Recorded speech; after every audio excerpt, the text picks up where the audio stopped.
Welcome to the Cherry Picker, the horror movie podcast where we like to kill people, but not really. I'm your host, Zack Cherry. With me as always is... No, not here. No, you can't do this to me. Eddie of Edward is Truth. And today we're talking about Final Destination 2, released January 31st, 2003. What do you make of that? Okay, so... as I'm sure everybody knows, Final Destination 6 or Final Destination Bloodlines. Is it lines or line? I think it's Bloodlines, but I can double check for you. Keep talking. Please do. Yes, that is releasing May 16th, 2025 this year. Long awaited. Lines, plural. Lines. Okay, good to know. Long awaited sequel, continuation. We haven't had a Final Destination movie since 2011. So, what is that? 14 years. I know how to do math. Yeah. Look at you. I know. And it doesn't feel like that long either. No, these movies always feel like they're just right in the rearview mirror. Like Mission Impossible movies. It's just like there's always one, like just popping out, and you can't even keep track of them anymore. It still feels like a very fresh franchise, so good for them. But this one, did you see it in the theater? This one, no. This one I only ever have seen, I think, within the confines of this house. And the way that you just like kind of went all like cockeyed there. Is, like I've been in this soul race in these walls. I've been in this house too long. It's driving me mad. I mean, everybody knows that. Yeah. But, no. What about you? Did you see it in the theater? I did see it in the theater. I think I definitely saw the first two in the theater. I don't think I saw any of the other ones in the theater after that. Yeah, they were all like just sort of after the fact. Because this is the thing with this franchise is, it's very consistent for me, in a sense that it's nothing highbrow, but it's fun popcorn movies, and like it would be hard for me to rank the movies because I was just like, where do you put what? Because they're all there's some that maybe are more enjoyable than others, but I think like quality wise, other than the fourth one, which it's been a while since I've seen that, like they're all pretty evenly matched. I couldn't disagree more. Well, that's fine because there's more in this franchise for you than for me, I suppose. I mean, there's more in particular chapters and probably less in others than for you. I feel like the you want cards on the table? Yeah. Okay, this one I could never get into, and I tried. I really wanted to walk in with an open mind, go, sometimes you form new relationships with old things and you see something you didn't see before, and I was looking for as long as I could, and it just, we'll get into why, but it just was never really my formula, the way this particular chapter operates. But I know that that's not always the case. I worked with a lot of millennials and younger in the 2000s who, when we were 4 movies deep or a little later 5 movies deep, they would praise this one as their favorite, and I'd be like, why? And I never got an answer that satisfied me. Interesting. Well, I did watch the third one a few weeks back, as I was telling you before we got on. So I've been like watching them out of order, and I really liked the third one. I mean, I didn't like really like it, but I really liked it. And I think just in terms of like the ones, like 1, 2, 3, like I think that one might have been like higher up for me, because I really did love the original when that came out, and it had been a while since I'd seen it. We covered it, I think it was our 100th episode, and it had been a long time coming for me to watch that again, and it didn't like hit as hard that time. Like there was a lot of lulls. There was just sort of like, it felt like it kind of petered out towards the end. Sequences that just sort of like lingered way too long, and I think above all else, the formula hadn't really been refined yet in terms of sort of like the Rube Goldberg aspect of like the deaths, designs, and all that. Like, it just, I feel like with this movie, we're starting to see like a little bit of the promise of just like how over the top ridiculous it's going to get. Which certainly, like, I know that like 3, it hit that mark, and 4, definitely like over the top. And I don't really remember 5 all that much, but I'm sure, and I haven't looked at any trailers or anything. I'm trying to like avoid any sort of promotional material for Bloodlines. So I'm really hoping that they just go like full throttle with the crazy in that one. Well, I mean, it's funny, without getting into it too much, like, I did forget about one thing that this one brings up, which is linkage. And I'll just leave it at that for now. Yeah. In this particular chapter. And I was like, oh, well, okay, that's interesting. That said, the term bloodlines with this one that's coming up, it makes me wonder, is everyone going to be related to someone else in the franchise? Well, that's what it would suggest. Like, it's what are other like horror movies that have like the subtitle Bloodlines? Because the only one I can think of right now Cemetery. Oh, the new one. Yeah. Which I didn't see. No, but there was Hellraiser Bloodlines, which makes sense because it was sort of like this generational thing of like the toy box maker. But Bloodlines, like, yeah, there's no Friday the 13th, obviously. Silent Night, Deadly Night? I don't think so. Leprechaun, maybe. Leprechaun Bloodlines. There's Oh my God!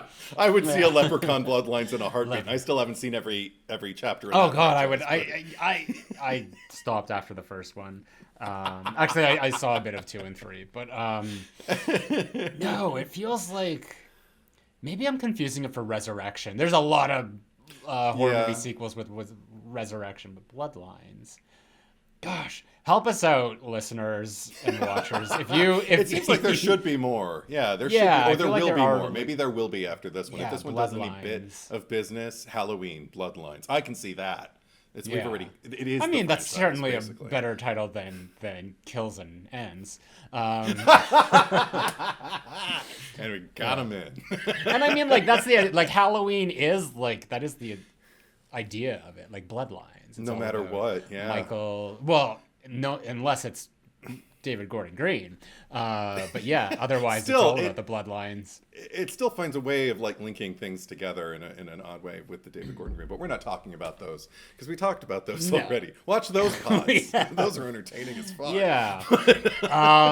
So yeah, before we get into it, just the usual housekeeping.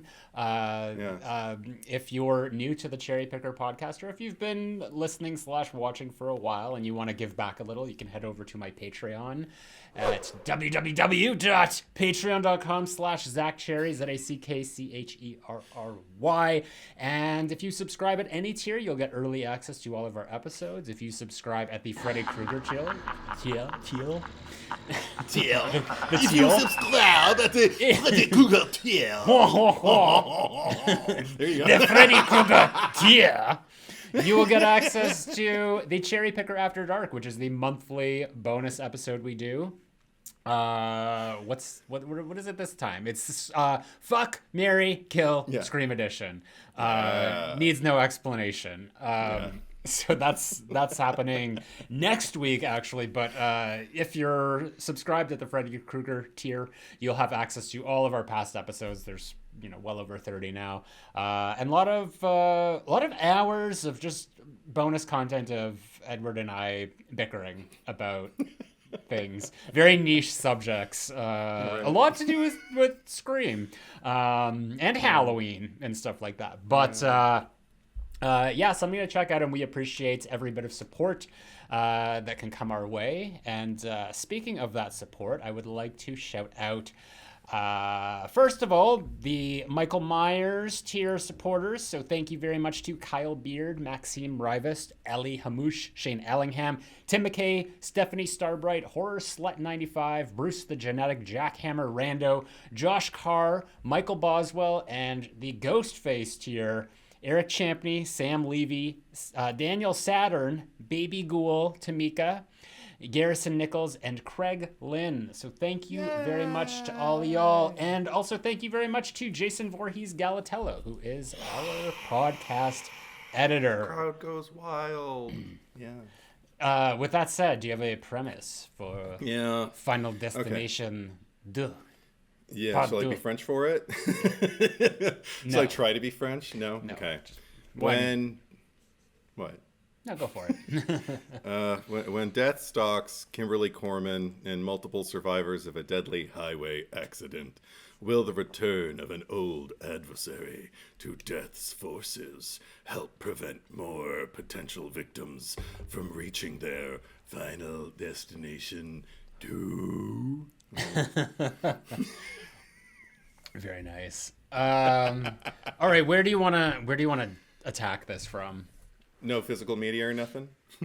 Oh, how they can get it? I got like the old like I have this on Blu-ray, which is weird because they're all on DVD except for 2 and 3, which I have on Blu-ray. Yeah. But yeah, I don't know what release it is. I don't think that there's any special features. I literally put it on because I watched it right before, and it did that thing where the movie starts, because I was like, I put it in to like, just get the menu set up and all that, and I was making food and the movie just started. I'm just like, hold on, I'm not ready. It's one of those. Yeah. No, in terms of physical media, the most recent single edition is still a Warner Brothers 2011 Blu-ray that comes with a commentary by the producer, director, and screenwriters all together, plus multiple featurettes, music videos, and deleted/alternate scenes. Ooh. There are also several compilation releases that include the first 4 flicks altogether if you want to save some shelf space. And if you're feeling streamy, as of this recording, all of the first 5 movies are available with a Max subscription or for individual rental on the usual suspects, Prime, YouTube, or Apple TV. So there you go. That's how you can see it. Did this have a VHS release? I feel like that was the time where they were still making VHS. I remember working in Suncoast in the early 2000s, and I remember shelving this VHS copies of this that looked, like the DVDs, except thinner, like narrower and boxier. Fun fact, which I've probably mentioned before, but the last movie to get a VHS release was A History of Violence, 2006. Viggo Mortensen. Have you seen it? Yeah. I mean, I haven't seen the thing, like the like just a copy like hanging around, but that's just, you look it up on Google and it's just some fun trivia of just like the last produced. I mean, other than like the specialty VHSs that they do nowadays. Now, right? Yeah. Cool. Well, where do you want to attack this from? Okay. Well, okay. So people already know that I'm not a big fan of this. And the thing is, the reason why I was never satisfied when people would tell me what they liked about it was always usually confined to one thing that kind of like, I guess, solved the whole movie for them. They would usually say like, well, that opening sequence is the best of the franchise. And I'd be like, really? You think why? And they just couldn't. I never came across anybody who could articulate it for me in a way that I bought. That, it's like sometimes we sell each other on things. You make me think of things. I say something, you're like, oh, I never really looked at that before. Like whatever. But no, nobody could ever do that for me. And then, or they'd say like, I just love that Clear Rivers comes back. And I'm like, and has virtually no effect on anything. And what's more, her motive to come back is nothing. Is somebody who she's never met, looks her in the eye and says, you're a coward. And she even does like a, bye, bitch. While fucking, what's her name? I don't even remember their names now. Kimberly. Yeah. While Kimberly is leaving. And then she sits alone for like a minute. And then she's just kind of like, damn it, I guess I better Oh my get back god, out there and it's face like death. Insidious all over again, where Josh had to have that like moment of looking at the pictures on the wall to be like, okay, I'm gonna do this. It's just like, which was just filler. But I buy it more in Insidious because at least it propels us forward. I don't buy that she's motivated well, to go out and save people if she wasn't doing it in the first place. Yeah, she's blonde now, which begs another very interesting question. She's still dyeing her hair like the end of the first movie. Yeah. No, but she was blonde at the end. She was blonde at the end of the first movie, but like because the nurse is like, no paper clips, no belts, blah blah blah. So I'm wondering, like, but do they like bring in hair dye? Like, could that potentially be like a like a hazard? Like she might inhale the chemicals and choke or something. Like maybe she feels gutsy once a year or something and tours the grounds and just kind of like squeezes a lemon on her hair and just lets the sun bake in some highlights or something. I don't know, but I also love the fact that like I'm even so many of the little things. Also, just the inattention to detail for me is a big kind of boner killer for me because I'm watching it. Because I'm watching it, and I'm just kind of like with the nurse holding like that little basket while they're walking down the hall, going like none of this, none of that, and she doesn't give a shit. She's not even paying attention. Like for all she knows, she could be bringing a weapon in with her. Kimberly could, and I'm just kind of like, this would all happen.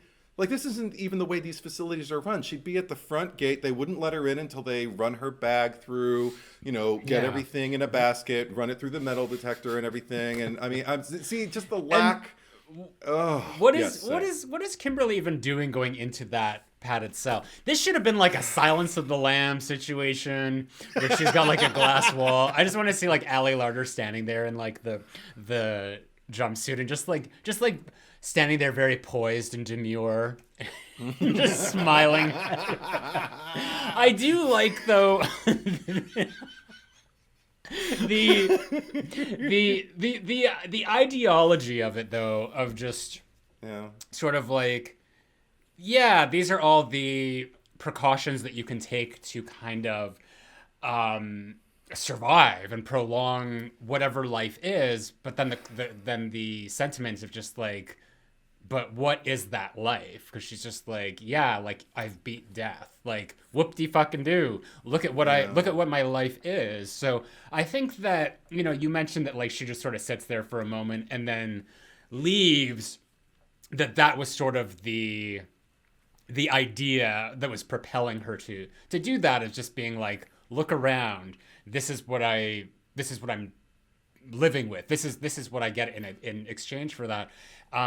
Which I agree with you wasn't really executed in a way that like made sense or just like could have been done to the best of its ability to convey what this character's psyche was all about. So it's a little inconsistent there, and just like sort of like her going out into the field, as it were. It's just like a complete 180. Like she's not as like, obviously there's moments like where they're at the gas station and she's like yelling at the kid who has the cigarette, and that really goes nowhere. But if there was more of that, or if there was more of like her sort of just being on edge about things, or just like super cautious, because it seemed like she was one character at the beginning in the padded cell, and then a completely different character once she got out of it. If that, like, it wasn't even a character for me. That was another big thing for me I realized about at the halfway point. She basically emerges or reemerges, at about the 45-minute mark. That's about halfway through the runtime. And decides that she's going to link arms with these people she does not know, who do not know each other. And these three people who don't know each other, and they haven't been contextualized in a way that like discerns them. Like, I don't know this thing about that person and how that makes the way they're dealing different. That was one of the things that made the first one so interesting, was watching the different way people handle grief, the different way people can handle trauma that they have absorbed, or the way they deny that they are even absorbing it. Like, and even it's Carter, right? The fucking kid from Dawson's Creek, the dick from the first movie. Kerr Smith. Yeah, Kerr Smith. Like, when his character... Kerr Smith. Remember, like, Kerplunk. Yeah. Kerplunk. Kerfelling. But he I don't consider him like a highly dimensional character or even an interesting one, but he was interesting enough for me to go like, I want to see this motherfucker get killed. Yeah. And I didn't have that with anyone in this movie, which is ironic because this is the cherry picker where we kill people, but not really. I think another thing is I love that you brought up the gas station with Clear, because that exchange between the kid, he's just like, suck on my junk, biatch, and she just says, you little punk. Like, and that's it. And I'm just kind of like, okay. And that, which brings me to another thing. I don't feel like Clear, even when she's out, is like bringing real kind of like decisive, dependable, reliable. Yeah. Let's watch this badass final girl energy. She's not even bringing like tentative, like, okay, I'm going to be ultra careful because I've dealt with this before energy. She's just kind of walking shoulder to shoulder with these two other people we just met. And haters, bring it on. She shouldn't have been in this movie, because everything that she speaks from, that's not her vantage point as far as I'm concerned. The person who should have been in that cell, and I don't know if there's an original script, and if you know, that had him in it, but it should have been Alex, Devon Sawa. Yeah. He should have been the sole survivor, because he's the one who can speak from, because Clear didn't get signs. Clear didn't even save herself in the end. She had to be saved by him.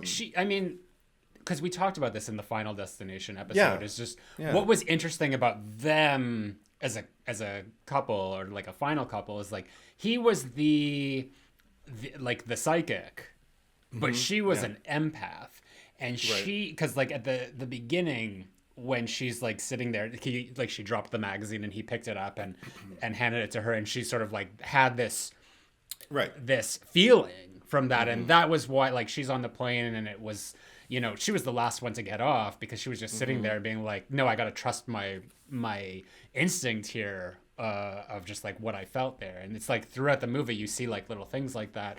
So I don't know what was going on, like, just in terms of like coming back. Like, I'm not that I'm going to blame Ali Larder, but at the same time, like, I'm not going to trust her to, take all of the character details from the original and be there, in a way like Nev Campbell being like, no, Sydney would never do that or that. Right. Like, this is clearly not the same Clear Rivers, because it's like, this is not, she's not presented as an empath here.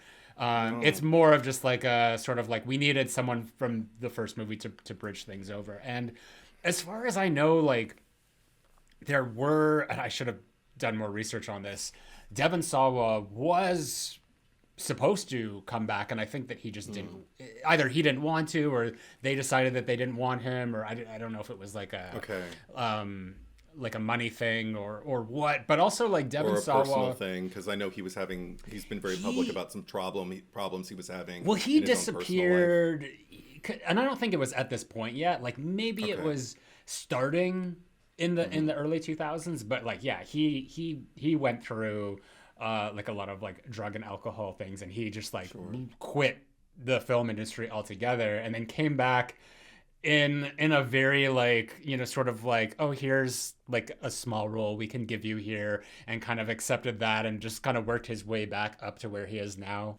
Well, also because another reason why I say that he should have been there is because I think it would have packed so much more of a cinematic punch to see Alex speaking to Kimberly from this point of view of, I've seen what you've seen. I've stopped, something disastrous from happening. So I've been in your shoes. I know what it's like. I feel like, because also I think Kimberly, as a final girl in this particular instance, like, deserved more. I didn't look at the actress's name. I should, but I thought she did like a pretty competent job with what she was given. In fact, there was even, her name's AJ Cook, the actress.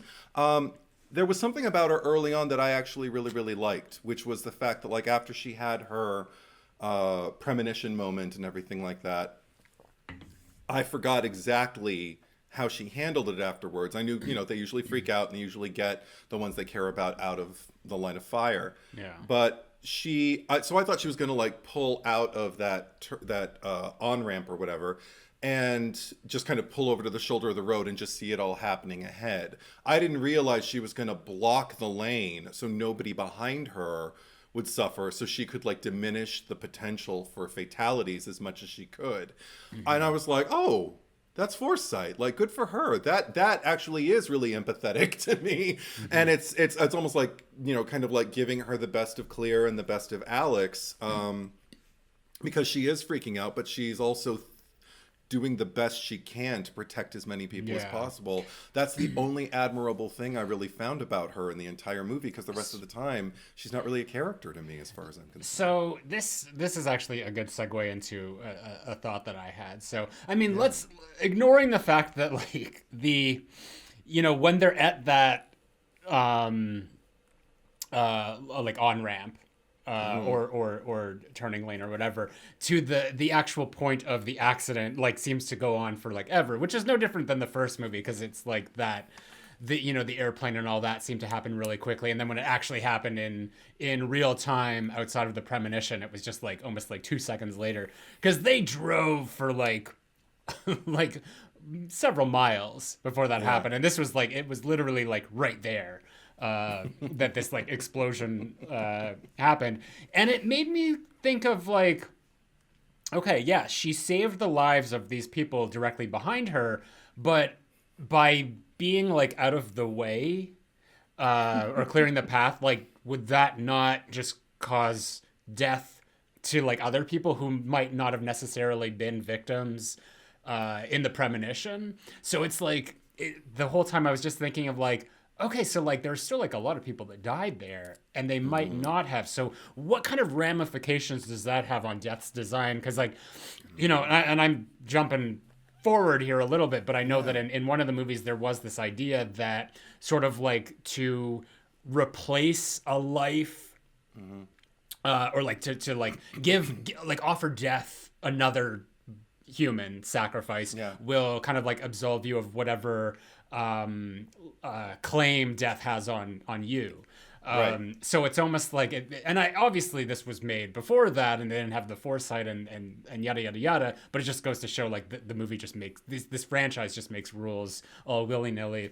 But that would then suggest to me that like, okay, everyone who's like was waiting on that on ramp is safe, because it's like Death like got this huge payday of like all these other people instead of well, I mean, if ultimately we find that works, I think at the end of this movie we find out every single time you can't cheat Death. I think ultimately, if there is a conceit to the franchise, it's that no, it's coming for you. You may think you can dodge it, you may think you can work the system, you may even think you can beat it and beat it temporarily. Maybe this particular battle you came out victorious, but the ultimate war collectively will end with your demise. Because I feel like this franchise is all about. Which is why I feel like it's interesting to me that argument that Claire poses of just like, I've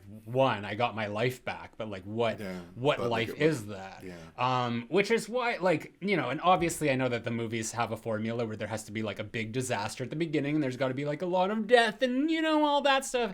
But I mean, I would be interested in seeing like if Clear was to come back in this movie, like I would want her to be the main character.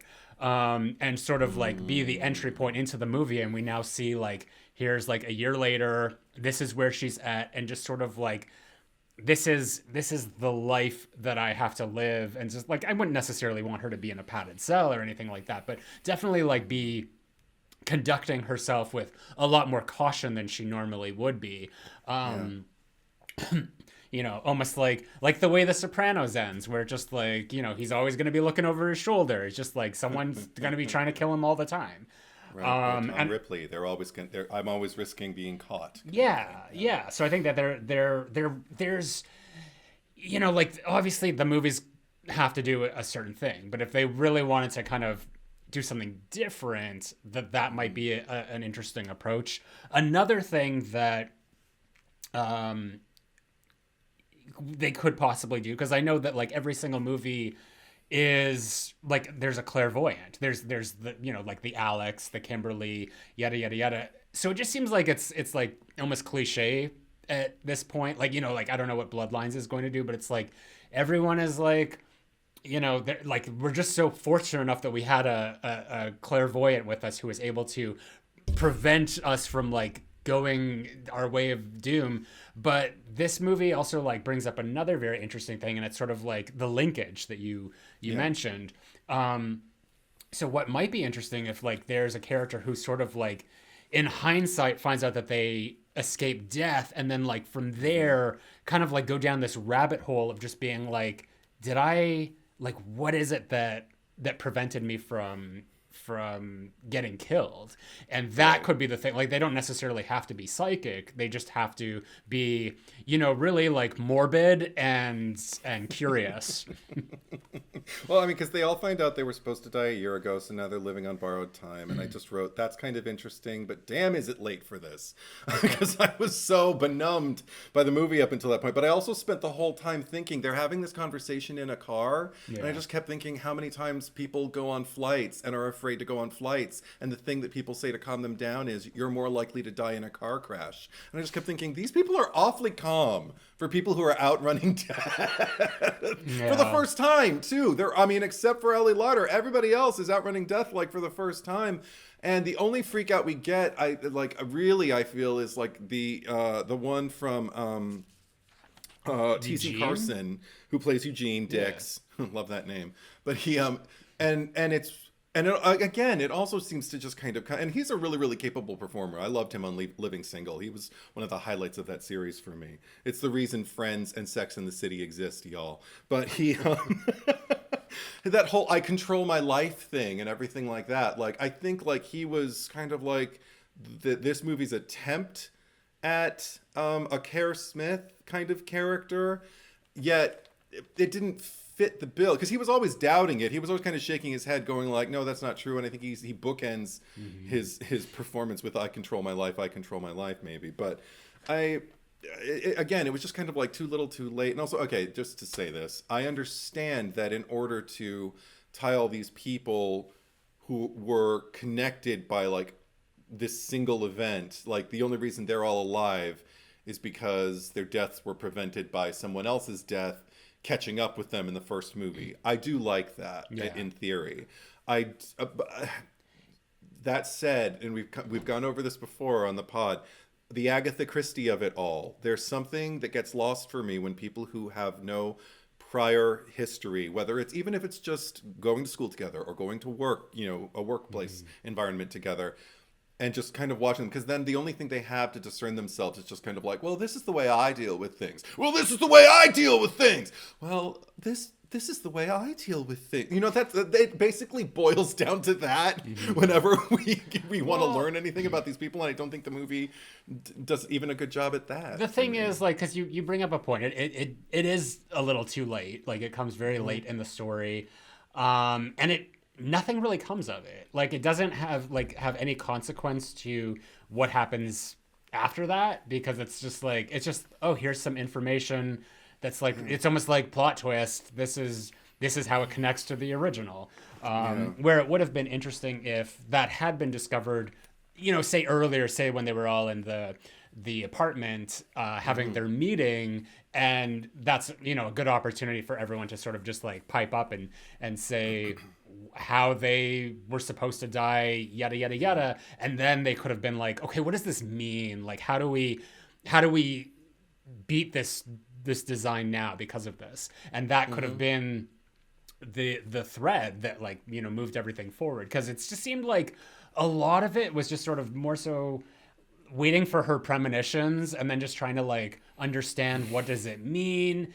And the whole thing, I forgot how much this pregnant lady thing dragged on for. Justina Machado. Because I remembered that from the first time I'd seen it, and I've seen this movie maybe 4 times now. But I remembered it's just no, she's fine. It's a red herring and nothing really happens to her. But I forgot that this is takes up a huge stretch of the movie. And that's all well and good, but we didn't see her die in the premonition. So it's kind of there's already this disconnect of was she even there? Was there a thing? So when we eventually find out, And this is something this movie does a lot, where it's like something will happen and then it's immediately like, okay, we're moving on.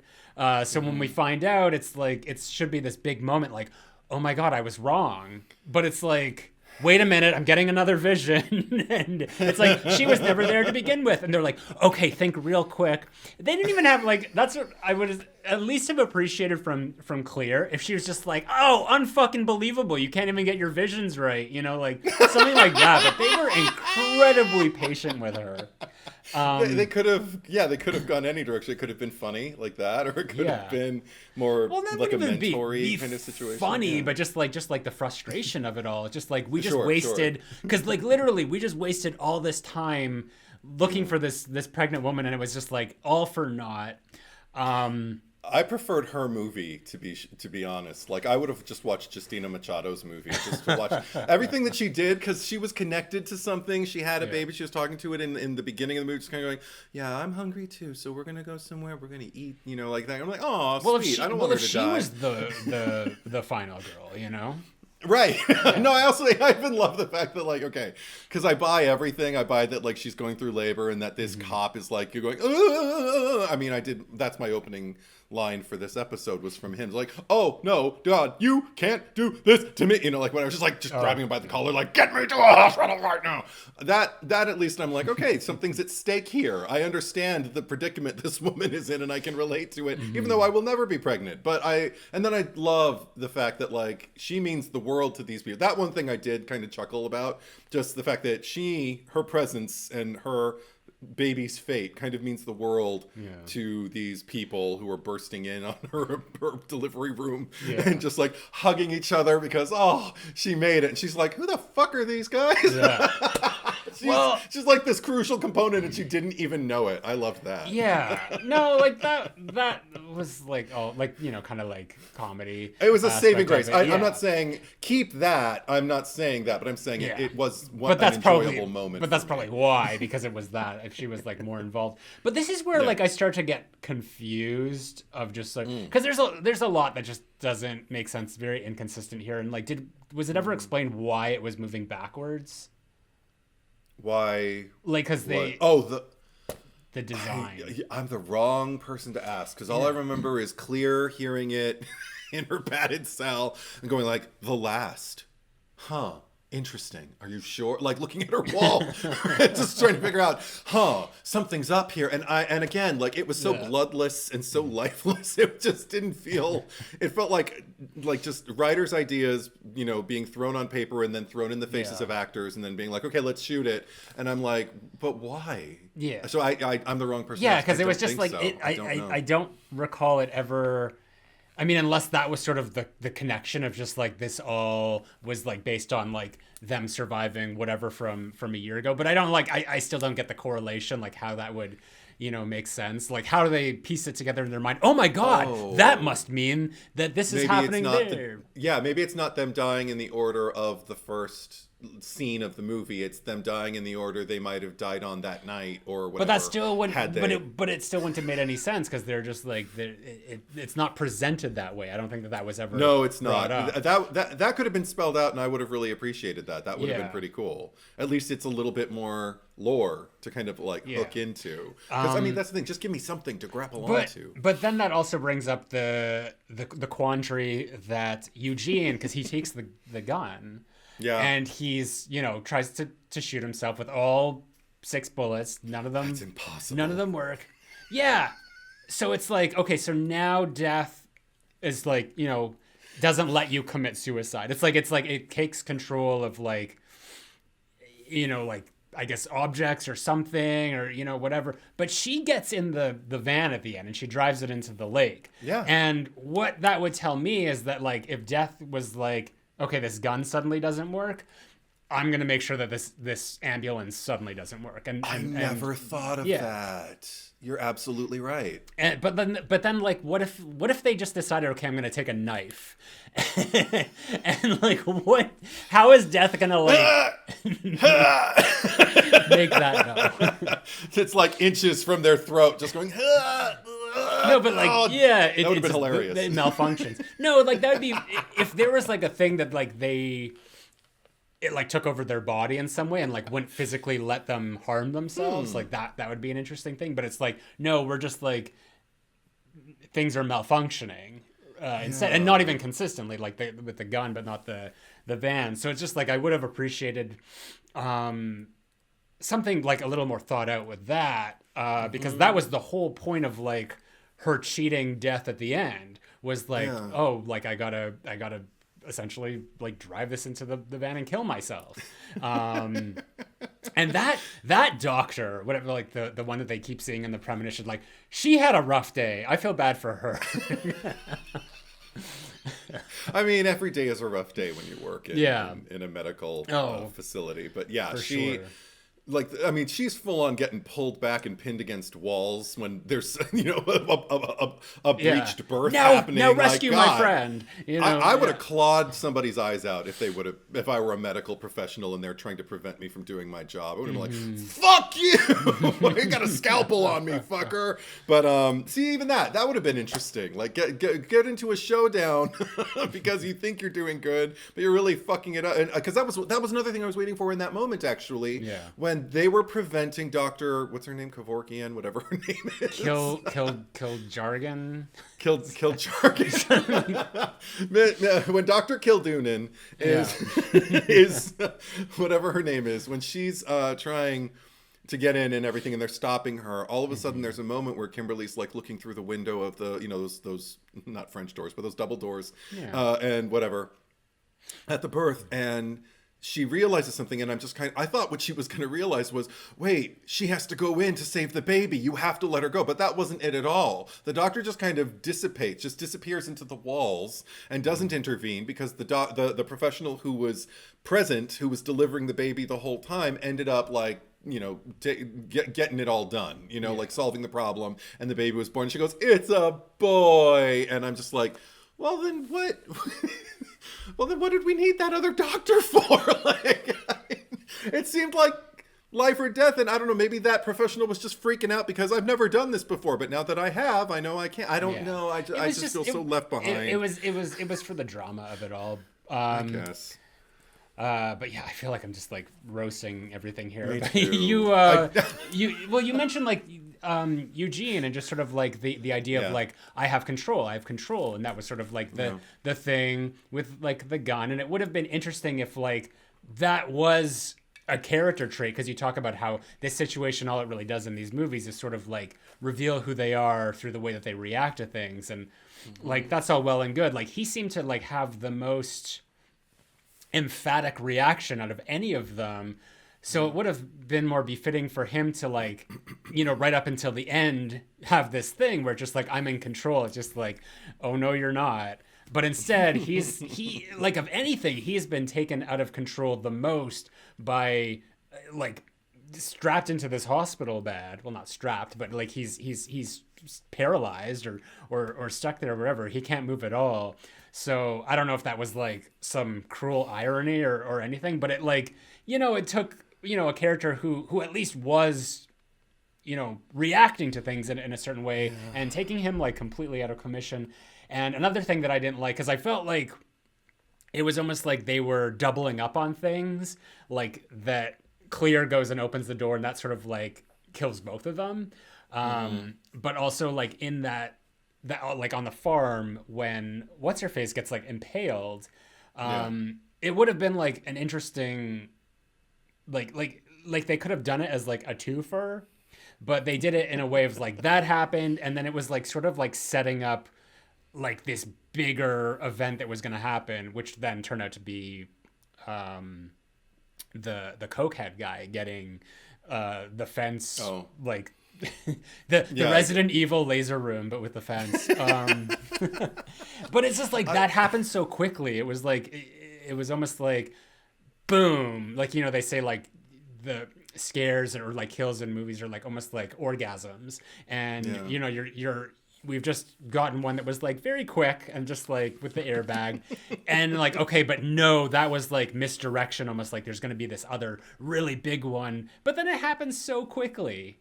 Like I felt like in these moments where just like you really want to build up the tension of like you don't know what's gonna happen or how it's gonna happen, and it really kind of like blew through. Like I'd say like the last 45 minutes of this movie just like really wanted to rush through a lot of things. Yeah, even something that I think was an attempt to have kind of like a more vulnerable character moment that was, more easy to connect to with the character's name is Rory, the one who gets the fence, and the actor's name is Jonathan Cherry. Hey, relation. But it's right after he tells, I think it's right after he tells Jethro he should use his head, and it feels like hypocrisy. The kid who like, what's her name, Miss Busy Businesswoman, like is like she's pinned with the thing on her leg and he's trying to help her and he's freaking out and she's like, Jethro, will you just, I need to use this leg later. He's like, okay, I'm sorry. Like the kid who dies at the very end. The one who, because I didn't know he had a name. No, but they call him Jethro. I don't even know what the character's actual name. If he might have a name, but she calls him Jethro when she's screaming at him. And then before the airbag, takes her out, and but then he ends up getting saved by Rory, the guy, the long-haired douchey guy.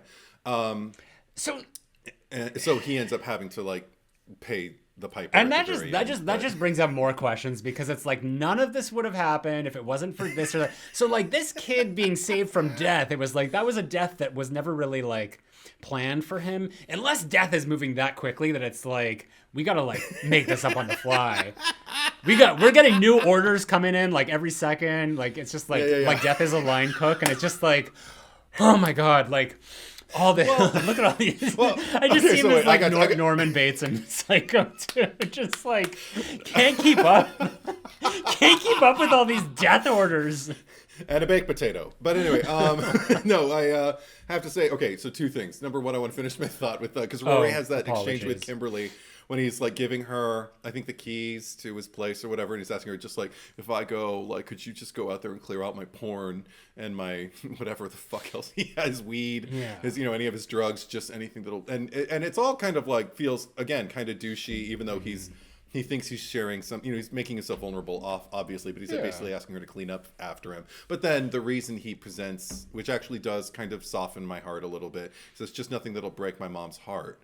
Even though I'm like, well, that's kind of like a shitty thing to ask someone to do that for you when they've just met you. But that said, you do die in this scene. So probably good for you thinking ahead. I wonder if Kimberly actually followed up on that. So his mother's heart she had a busy summer, is what she said. She did. She might have been busy just like cleaning up Rory's life. But the short order cook of death of it all that you mentioned earlier makes me think. Actually, it brings up a point for me, which is sometimes I feel like this franchise, at its best and at its worst, or at its weakest, shall we say, for me, kind of like draws a lot from the Nightmare on Elm Street franchise, just in terms of like we've got a team of young people who all are kind of like living under the umbrella of this curse that binds them together, whether they have a prior history together or not, but they have a context that draws them together and everything like that. The thing is, I feel like it's at its strongest when it's a pre-existing context, and now the new context is he's what binds us all. And also that it's inescapable, because you're right, there is this weird, like, what are the rules? Because as we've gone through the Nightmare on Elm Street chapters that we have, the rules tend to fluctuate and tend to contradict themselves, and just to suit the movie's flow and to varying levels of success. He has new superpowers every time. Final Destination is also New Line, right? Yeah. Oh my gosh, where's the house that Freddy built? Where's the Freddy versus Death? Well, okay. That would make more sense. That was another thing I noticed too, was that like this movie was -1 shadow figure. I think we saw the hands once on the ceiling of Kimberly's bedroom. I think she's just laying in bed and she just saw like some headlights pass by or something, and you just kind of saw the hands twisting and almost beckoning her in shadow. Basically from the branches. It was being cast from the branches that were scraping up against her window and everything like that. I thought that was pretty cinematic and effective. But I missed the shadowy... Well, there was the liquid that came out of like the woodwork and all that.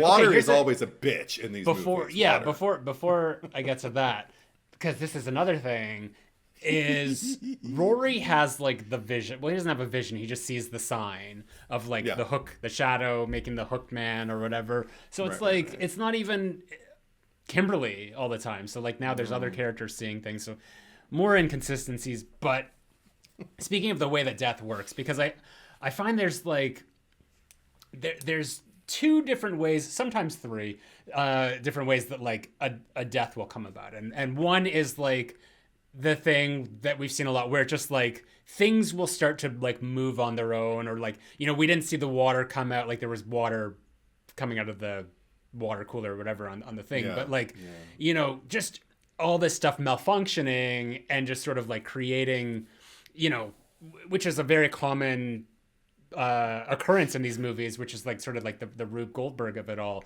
which then leads to it. And sometimes it's all like a misdirection. It's all like a big red herring, because then someone will run outside and get like a thing, like a glass window, crush them.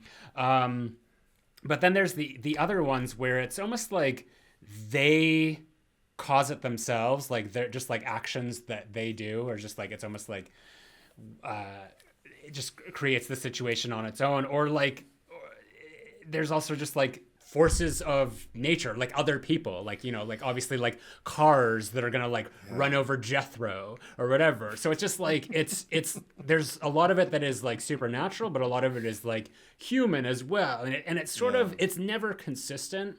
And I think the one that like was the funniest to me was the first fella that gets killed, the one in who gets like the ladder through his thing, because it's like that guy was gonna die even if death wasn't coming after him. Like he was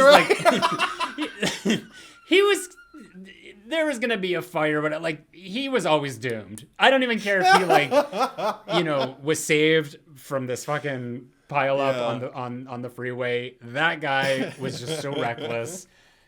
He was never gonna live a long life. He was short for this world. Well, actually, okay, you bring up an interesting point, because that's another thing. At the beginning, in his introduction, I was like, I actually had sympathy for that guy in, you know, when he was just driving in the car, just kind of like giving the eye to Kimberly, I guess, is what was happening. But I didn't understand in that sequence, she's with her friends and they were laughing because he was like making eyes at her, and I'm like, okay, that's a choice. And then later on, like, or I think before that, when the unhoused woman comes over with the bag of I guess cans or whatever of garbage or recyclables that she has, and like knocks on the window, and then they all fall onto the floor.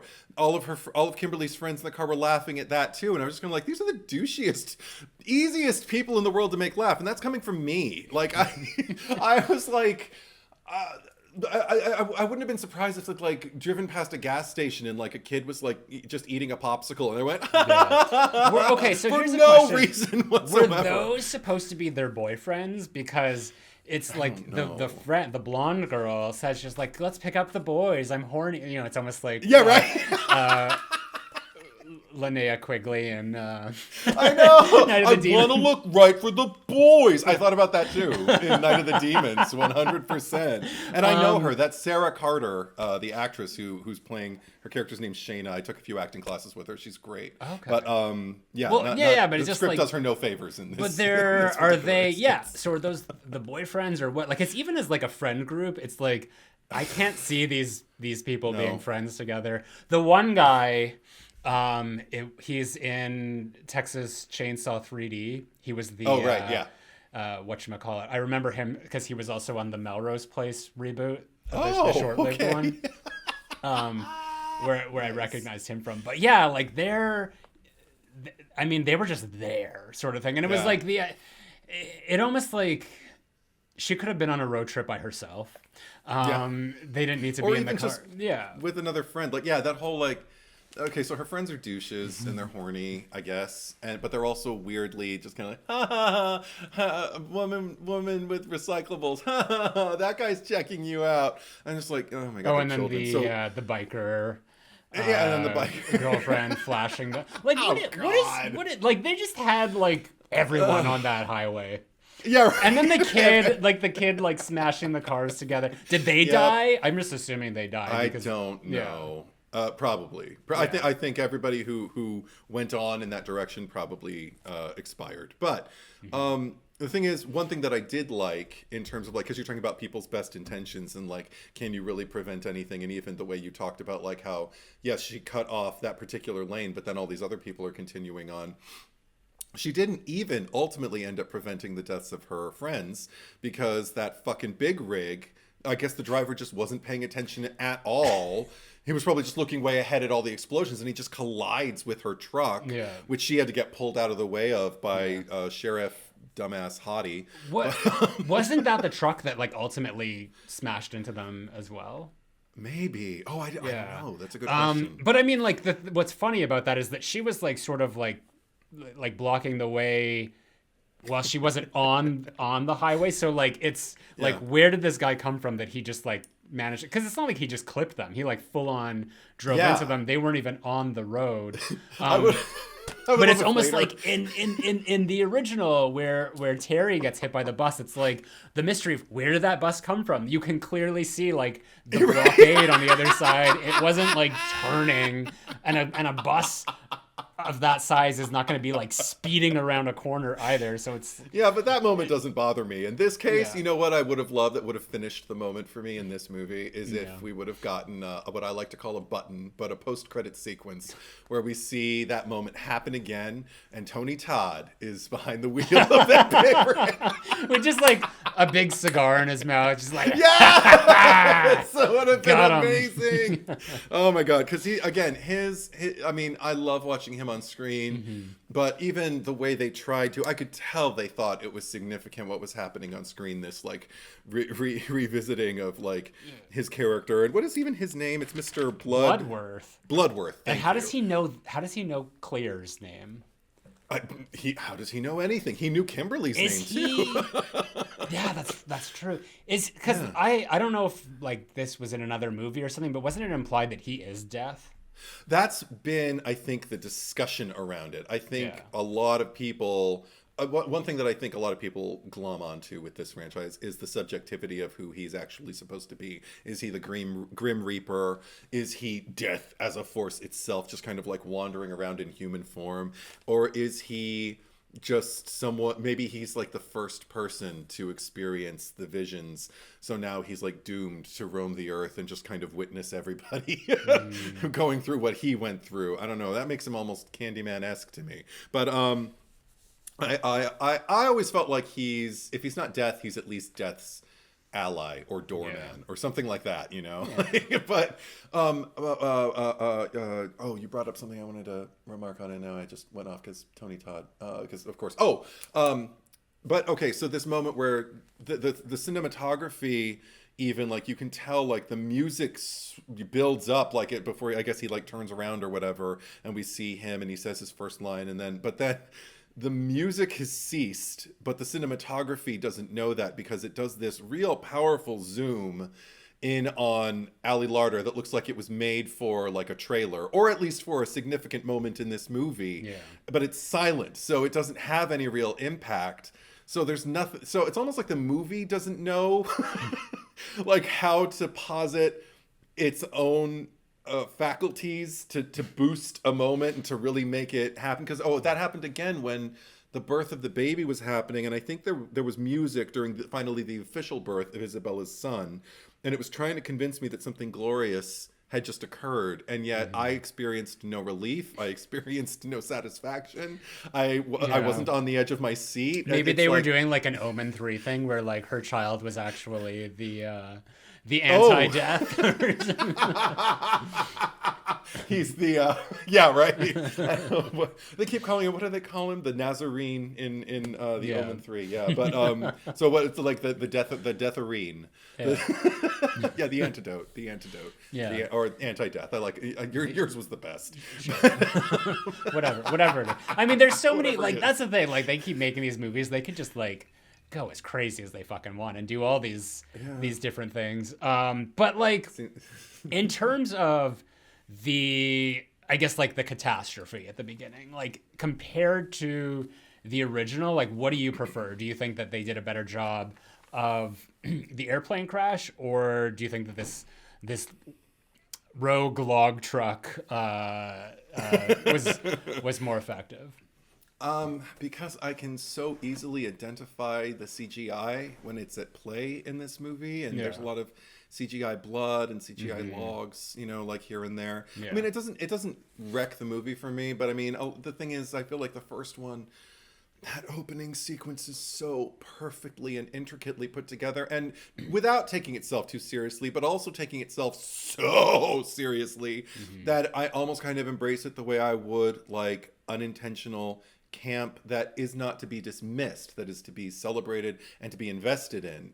This movie, it feels more pedestrian, even though I think the opening is pretty successful. Like, I mean, there's still those memes that go on in my story on Instagram over and over again that just are like a photo or a reel of like a truck with logs on it going by while some people are on an open highway.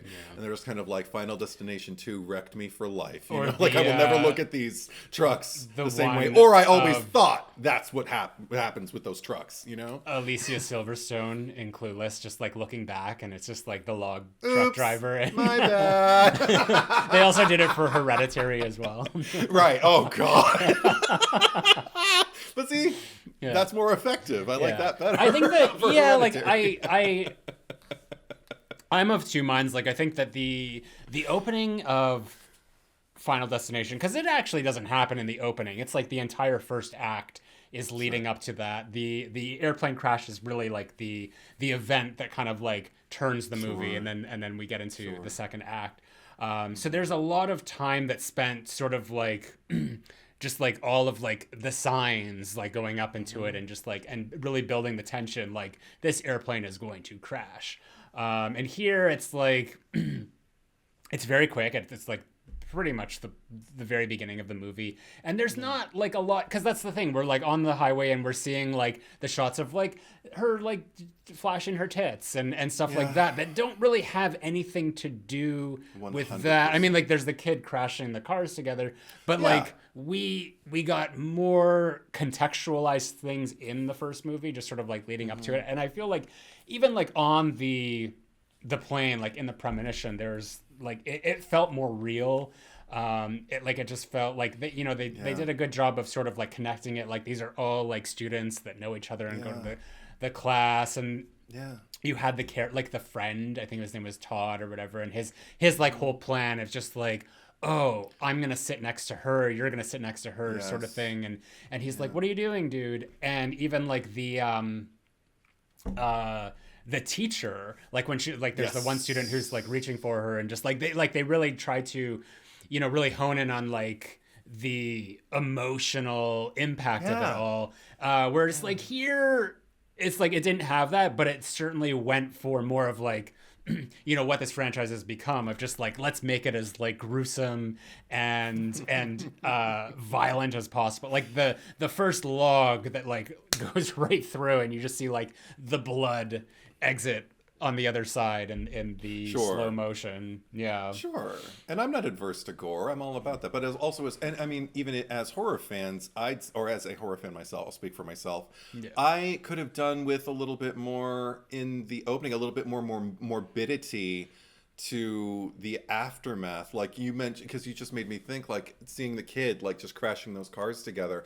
I don't need to see a dead kid, but if I could have seen like that car like on its side in the aftermath, and just see like the cars just kind of like rolling across the street or something, and be like, oh shit, that kid's just hook me in, you know, like more stuff like that. And again, and even with character wise, you could have seen like a torn off breast, just like in the opening of Scary Movie with the Carmen Electra silicone boob, like on the knife, like you just see a silicone boob rolling like a tumbleweed across the highway. No, that's not what I'm talking about. But Scary Movie 6, get on it. But But with even what you were talking about, like, you know, the way in the first movie, like with the teacher and with like the situation, I also know who all those people are. Like, I mean, enough so that I know how I feel about them. Like, oh, I know how I feel about you. I know how I feel about you. Oh, I know how I feel. Yeah. With all the characters that we're introduced to in this movie, and just in that particular sequence, like, I don't get that. I don't even get that for the main girl. I'm just kind of like, okay, you're the main girl. You know, I don't really get a big point of empathy, like I said, until she thinks of that. But now that I've talked to you, I'm thinking, well, now it wasn't enough to block off that thing. What she should have done is like been her own cop and just started weaving back and forth until she slowed everybody down, and then she would have really prevented some deaths. I also, because I forgot about this too when we were mentioning it, but like everyone kind of like retelling their stories of like how they cheated death a year prior. Yeah. And she went last, and hers was like the most tepid. Like it was like it didn't even make sense. Like it makes sense, but it's just like in terms of like that's how you cheated death because you were. It's just like I was so distraught by this story of this high school student who committed suicide that my mother wandered out and she got into a fight with some gang members and they shot her. I mean, it. Even the way it was written, I was just kind of like, guys, give it another go. Give her some details. Give us some hooks. Give her some. Like, actors thrive on like the little details because those are the things you remember. These random things that you don't know why, but I just remember sitting there, like, you know, with my Macy's bag. You know, I don't know. Like, I mean, I would need to sit and write it, but I can't do it right before your eyes. But it can be done. That said, also, because that was another thing I didn't remember at all when the movie opened. And I mean, like, opening credits opened. Yeah. There's the guy on the TV who's being interviewed who's talking about the phenomena of Flight 180. And I was listening to him talk, and even the way the interviewer started to kind of like almost go against him and beyond pushing back start to like just, well, you're just being crazy, you know, and everything. It's like, no, I'm not being crazy. These things. And then I'm like, oh, okay, I wonder if this guy, I don't remember this guy in the rest of the movie, but they're introducing him like he could have been someone that was like, well, who are we going to turn to? Who's going to believe us? Who's going to think, you know, fourth dimensionally enough for us to like, you know, come at this? I think, again, it's not like he has to show up and be a significant part of the movie, though he would have probably contributed more than Ellie Larder did. Yeah. But I mean, in the movie, like the way it is, because her character doesn't do anything. But it's also setting someone up earlier on that you're like gonna recall, and like they did, you know, put a lot of focus on him in that scene for sure. But another thing that it did do effectively, I think, you know, just to be a devil's advocate on the other side, I do see what it set up effectively for me was that, okay, so Flight 180 is something that is known in this universe now. Like when people hear about, did you hear about that thing that happened a year ago? People are like, yeah, and that even happens in the movie. So a little column A, a little column B. Yeah. Well, just I mean, what I like about it is it's addressing, because I mean everyone knows about Flight 80, but like what's so spectacular about that is the story that happened afterwards. And it's, you know, that is the franchise, and like nobody ever really, I mean, as far as I remember, other than like characters like finding a newspaper clipping or whatever, this is like the internet. the circumstance of just like this being a widely known phenomenon of just like, this is, you know, like you cheat death. It's like this thing, like these mysterious deaths that happen afterwards. Like that would be something that would be all like very well known and all over the internet, because people would be talking about it like it's this like urban myth essentially. There'd be movies made about it. There, you know, like stuff like that. That's true. So I feel like we can't all be Scream with the Stab franchise, though. That's not. Well, I wasn't, you know, so much talking about that, but just like that. Okay. It's an idea of just like a real life thing that would then, like, not necessarily we're gonna make like the Stab version of Final Destination, but just like the idea of that, you know, if you cheat death, that you're going to like die in very like random and mysterious ways. And that would have been very interesting if it was like this thing and she was like listening to, I mean, I guess now if that was made, it would be like a podcast that, you know, had this thing and she'd be like, I have to go find this podcaster, and you know, they have the answers. Investigative journalist. Yeah. But yeah, I think that would have been cool if he was like Yeah. a full-fledged character and this was sort of a thing. It's just like we're gonna explore the idea of people who cheat death or get really lucky and then die in these freak accidents after fact. Yeah, I mean, there was another. I thought it was like kind of an interesting idea, and just in the name of like urban legends and things like that, kind of like building up around these people and their stories, like the story of Evan, the guy in the car, like throwing the pasta on the sidewalk, like that is worth dying for anyway. Like you got a trash can, you got a garbage disposal, grow up. Yeah. But what was the significance of him winning the lottery? That was the thing. I think the only reason it might have existed is to make it feel more like an urban legend, like, oh, you hear, but see, that's also not what this franchise is necessarily built on. Like, that would have been interesting in urban legends if one of those characters had won the lottery and then died that day. Oh my god, I won the lottery. Isn't it ironic, don't you think? But the lottery. A guy won the lottery and died the next day, and then there's just somebody laughs and goes, "You think that's funny?" Anyway, sorry, Alicia Witt. I will do an Alicia Witt impression anytime. Oh my god, have you seen Longlegs?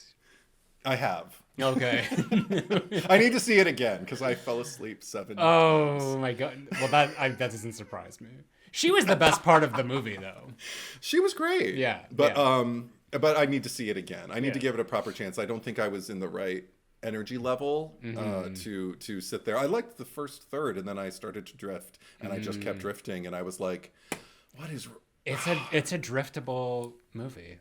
Yeah, but if you're in the right headspace, maybe not. But also, with Oz Perkins' prior films, I've usually kind of run into a similar problem. Like, I love a slow burn, but something about his burn, it's a very tiring burn.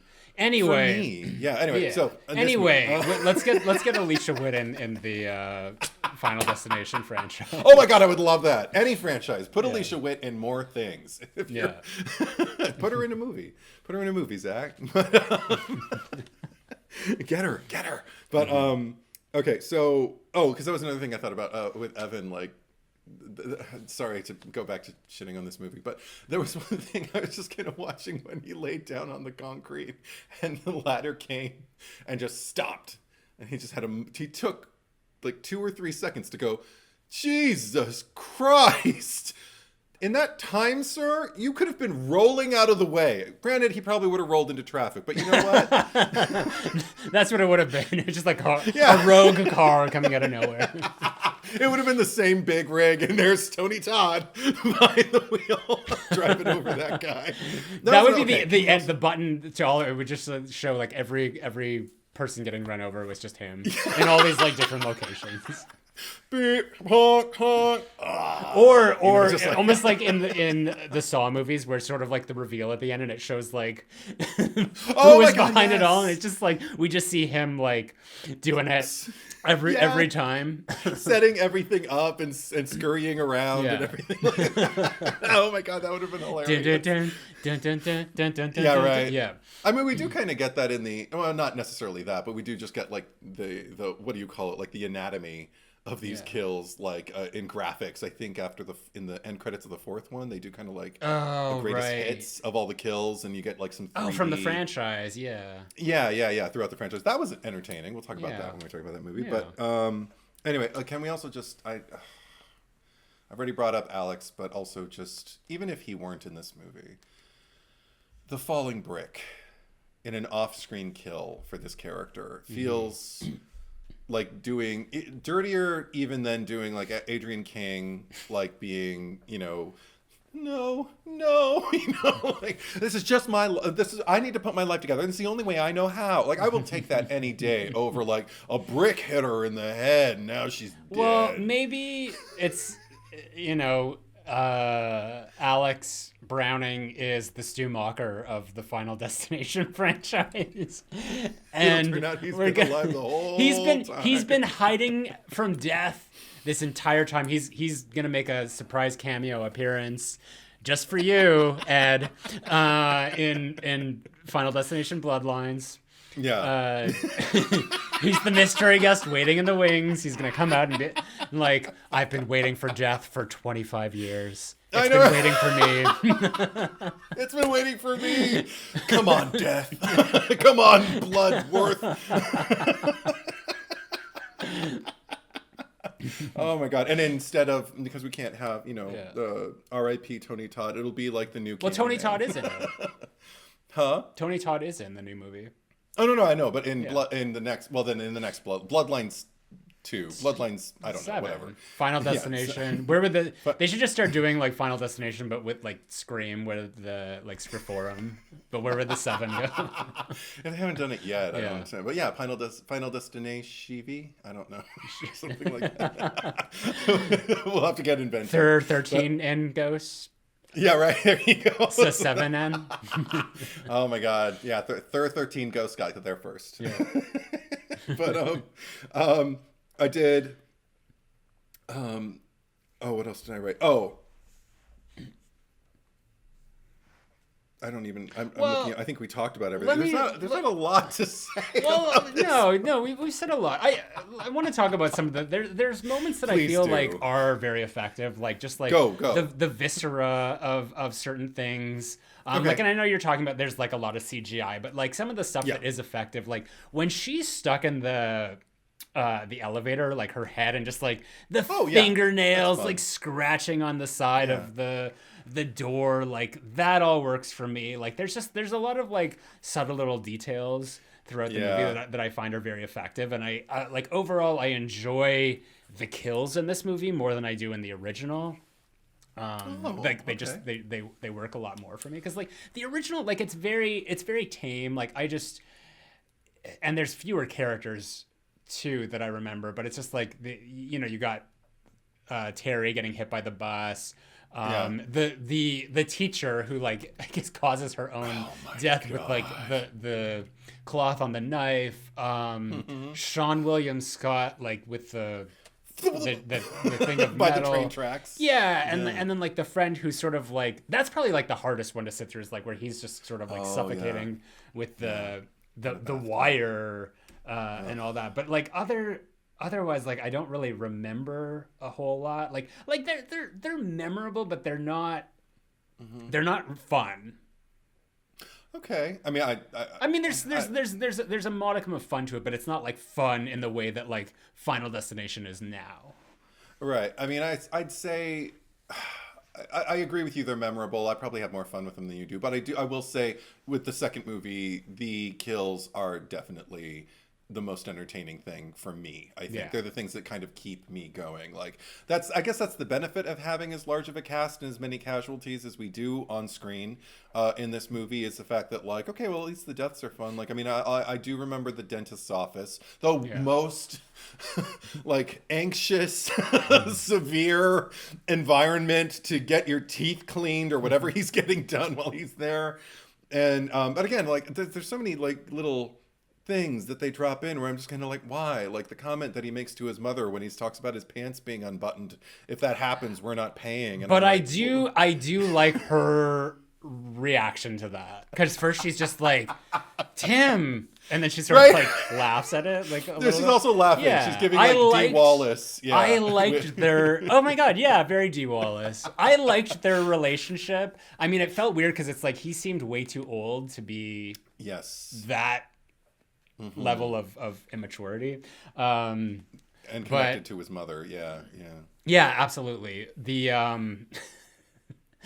his death though, it's almost like, and this is another thing, it's almost like it's like her premonitions are like exacerbating things, because it's like she's running up and they're like the birds, and they're just pigeons, like standing there, they're pigeons, he's like pigeons, and then he sees them, he's like, oh, the pigeons, and runs into them, where it's just like, I have to think that like if they weren't like running towards them screaming the pigeons, the two of them, like the mother and son, might have just like gone about their merry day in the other direction. That said, Zach, if you saw me across the street, like you weren't expecting to see me, so you see me across the street, just outside the, your building or whatever, and all of a sudden I'm there, and there's a little swath of pigeons around you, and I'm screaming at you, pigeons! Pigeons! Is your impulse? What is your impulse? That's what I want to know. Answer me that. What would you do? Well, I mean, I don't normally make it a habit to run into what would you call like a swarm of pigeons? Yeah, I guess. Like a murder of pigeons. A gaggle of pigeons. A picnicking of pigeons. I'm not going to do that. Actually, like, I've noticed that like birds are like so blasé like nowadays, like probably like when this movie came out, like they're so skittish, you would like be near and they would like take off. I was walking out earlier today and there was a whole bunch of them and they're just like, oh, there's a human, whatever, I'm not gonna move for you. 100%. But that's why I think that like this kid, like he was way too old to be like, oh my god, pigeons, I'm gonna run into them. Like if he was younger I would have seen that. So no, I'm not gonna like a little boy. Yeah. Like if he was the age of the kid that we see in the car. 100%, But yeah, I'm not gonna run into like fucking birds. I mean, they might fly up and poop on you too. So I mean, with that said, like that moment is probably one of my favorites in the movie. It's definitely memorable. I will criticize it till with my dying breath. I will, if somebody asks me while I'm on my deathbed. But I will. But I will also say, but it's memorable. Like it's stuck in my craw, it's stuck in my head. And also Your just to craw? answer my own question, in my craw. Kind of like I think it's like your craw space. If you don't have a jaw, if you have like a beak, it can get stuck in your craw. Okay.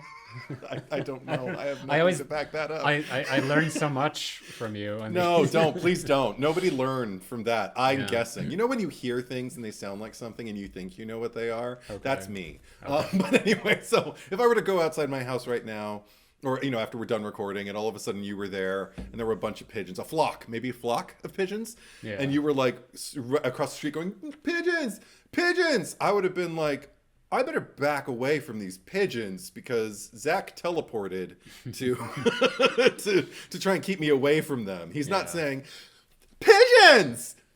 Pigeons! While encouraging me to run into them. Even if you were, I'd be like, what's the gag? Are these exploding pigeons? Did he feed them all and they're going to have diarrhea on my head? Like, what are you doing, Zach Cherry? See, so I don't know. But he should have been about half his age. Then it would have seemed a little bit more plausible. Yeah. At least. Not even half, just like a few years younger. Oh, I would have liked a little. But I like children in peril in these movies because it adds a little extra to it. If he's the closer he is to like these, they're not teens. What are they? They're 20-somethings, I guess, right? Whatever the people in this movie, I don't know.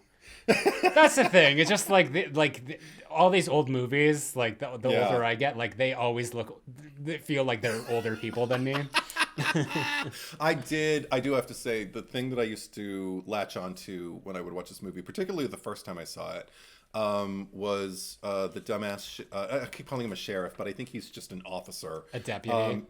Played by Michael Landis, because I had seen him in something the main guy, like the love interest. Yeah. Okay. Yeah. I thought you were talking about the guy who was like helping what's her face deliver the baby. Yeah. No, not him. Okay. He's fine, but I like Justina Machado more than I like him. But but no, Michael Landis.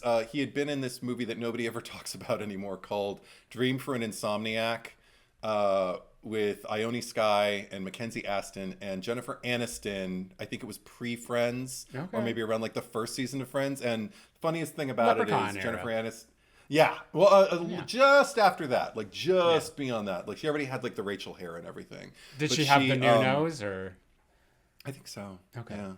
So, but the funny thing is Jennifer Aniston. She jokes about it on the show, so it's okay. Yeah, it's okay. But she was playing not the love interest, like the main person in that movie. Ione Skye was the main person. Yeah. But so she was the friend, the kooky friend. And the reason she was kooky was she was an actress who was always trying on different accents and dialects.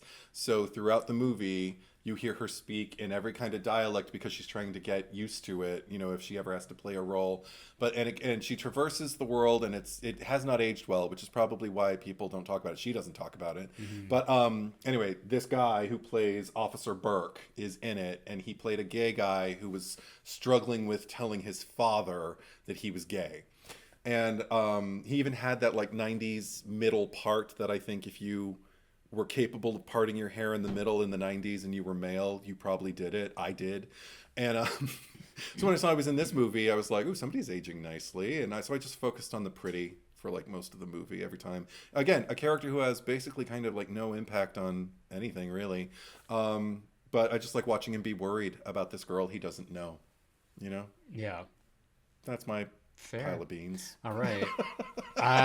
Well, yeah, I think that we've exhausted all of the regular chit chat. So why don't we mosey on over to the cherry picker? It's not like we killed people on purpose. All right. First order of business, we need a cherry on top. You seem very perplexed. I'm like, Tony Todd, Justina Machado. I don't know. What do you think? Tony Todd's hardly in this. I know. Yeah, so and I feel Machado. like we needed more. I don't know who that you keep mentioning her. Like, is she in other things? Yeah, she was in 6 Feet Under. That's where most people kind of like got to know her. She was, I think she did one stint on Ugly Betty. She's in the One Day at a Time Netflix remake that they put up. She's the main character in it. She's a really good actress. I kind of liked the, I think her name, I'm trying to, Kat. The one she's the one who gets like, impaled. All right, I won't fight it. No, well, clearly we can't choose her. She was just entertaining. I wanted more from, like, I like, you know, when she comes back in and she's just covered in blood after being out for her cigarette. No, you seem to be very against I was bored with her. I wasn't really. I was like, you're giving me like bargain basement Posh Spice. And I don't. You know what I mean? I don't need that. Okay, Edward, who is it then? Is it Christina Machado? It could be her, because Isabella Hudson, I like her. Are you kidding me? What'd I do when she gets pulled over? Sure. I laughed out loud. There you go. Because I was just like, I understand. Like, I wasn't driving, I wasn't swerving, I wasn't speeding. Like, what's wrong with you? Why is the light in my face? Yeah. Or, I mean, I don't know. Can we give it to an inanimate object? Like, can we give it to a song? Do you want to give it to the log? I like the use of the song "Highway to Hell" in this movie. That makes me laugh. Like, can that be a cherry on top? A song? Or I can do it. Let's do the log. The log. It's memorable. It's effective. We're giving it to Justina Machado. Okay, cool. or Isabella Hudson, I guess. Yes. Okay, cool. Because I'm not gonna fight it, you know. One of us is going to roll over because neither one of us really cares that much about this movie. Well, you cared enough to okay, whatever. So anyway, last week we asked you who deserves to die the most in An American Werewolf in London. I nominated Bobby in Trafalgar Square. Trafalgar Square, yes. And you nominated a chess player. And across Patreon, Instagram, and YouTube, the total was 99 for Bobby and Trafalgar Square and 180 for chess player. Oh, thanks, guys. Did you know that?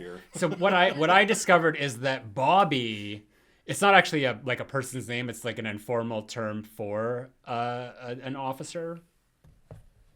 Oh, you're shaking your head like you. Yeah, like a Bobby. No, I was listening, but I was like, I'm like, oh, okay. Yeah, go report that crime to that Bobby over there.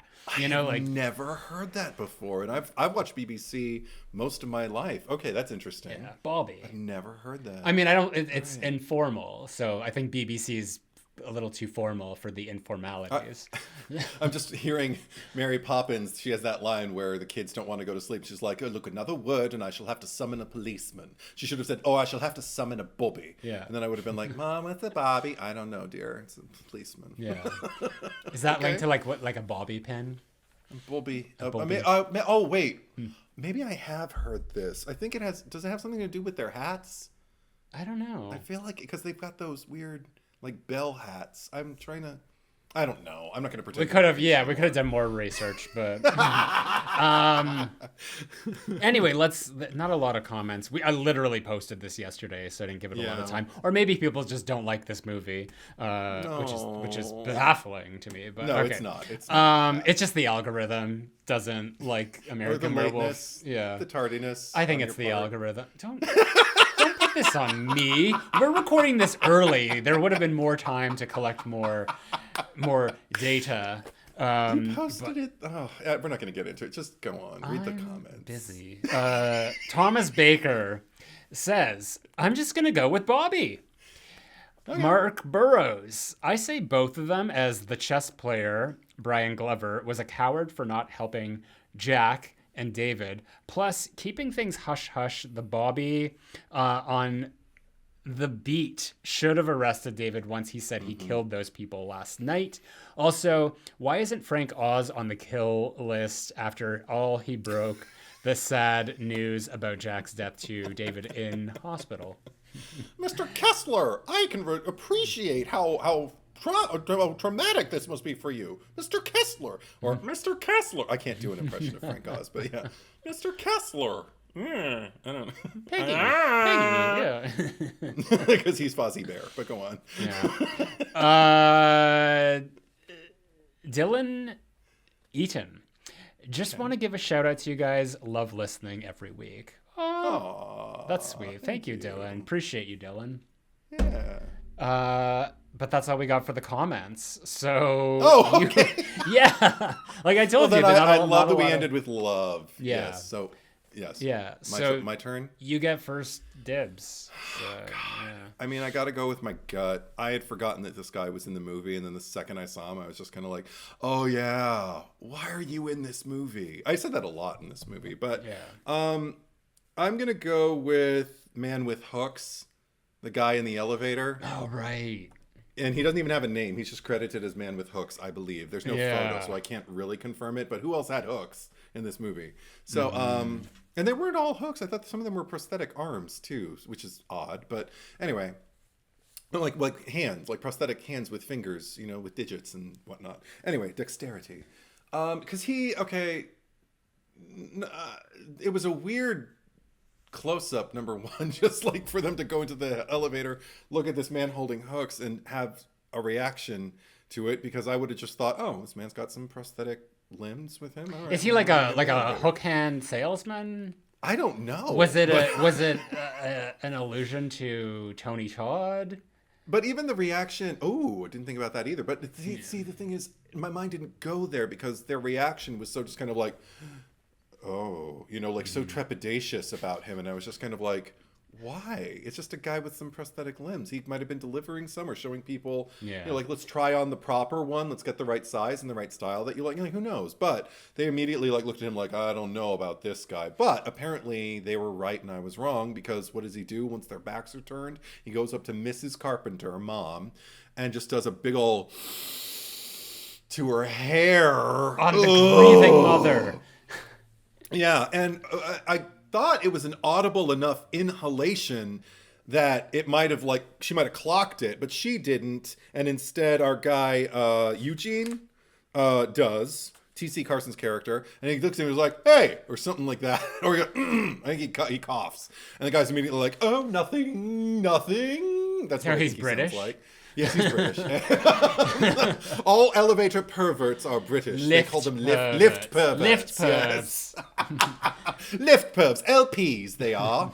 And and also just because, that ain't right. And I think that was probably the most offensive thing I saw in the entire movie. It was the one that registered with me the most. So that's my choice. How about you? You just reminded me of another instance where the characters actually exacerbated the situation, because she ended up getting the hook on the hair, and that wouldn't have happened if she didn't like reach down to get the phone, and that wouldn't have happened if like he hadn't been like, give this to her beforehand, and that was the thing that like startled her and she dropped it. So and she freaked out because they just told her a man with hooks is going to kill you. So she's got a guy with hooks behind her, and all of a sudden her hair's being pulled. She doesn't know what's going on. So she just flips out and panics. Wouldn't have happened if you know, she hadn't been given this phone, hadn't been warned about it. But so he should have died. He should have died.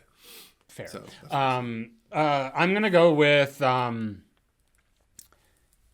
Evan Lewis, who's like because like honestly, it's his own fault. Like everything in that apartment is just like designed to like kill him. He fucking like, who does that? Who opens their window and like, oh, I'm done with this, and just like flicks the pasta.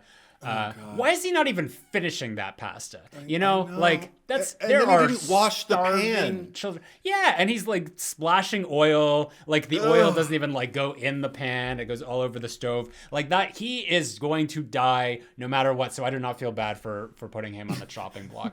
And he doesn't deserve to win the lottery. Well, who does? I mean, me? Probably lots of people. Oh God, there we go.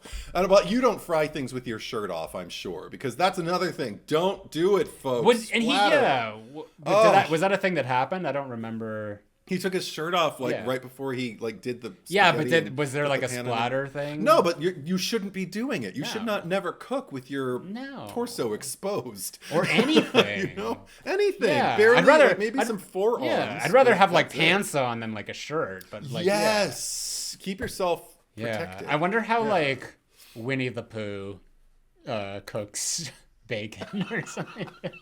He eats honey. Or Donald Duck. I'm sure Donald Duck eats bacon.